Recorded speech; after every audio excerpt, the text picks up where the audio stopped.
But Dr. Gerlis, what is the rationale from the GPs? I mean, it does seem like very strong measures for Mr. Javid to be taking to effectively what they're describing to name and shame them. What is this tension between the government and many GPs right now?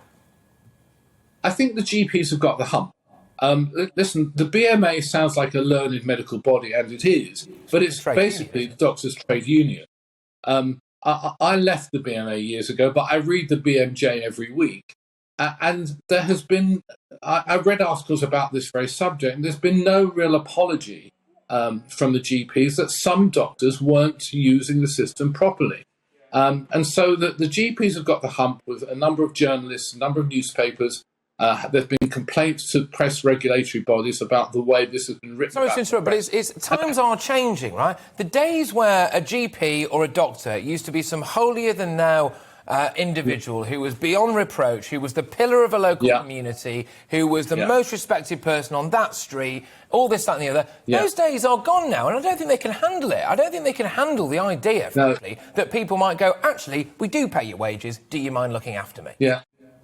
I think you're absolutely right. And what I've often said, doctors have a tendency to be slightly arrogant. I'm a doctor, I know that. But also, so do I, to be fair. But carry on.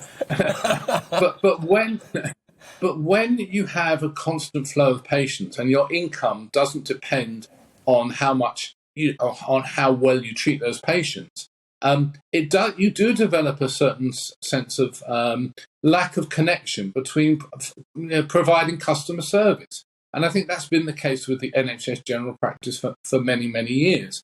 And I agree with you. I think we've got to move into the 21st century and realise that patients deserve better treatment. And even before the pandemic, you couldn't get in to see face-to-face GP for, 2-3 weeks in many cases. It's not as if this is a new problem. This has been going on for a while.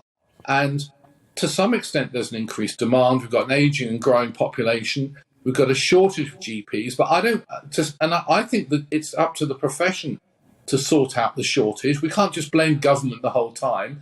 There are ways of recruiting and retaining doctors that the profession should sort out rather than just blame government all the time.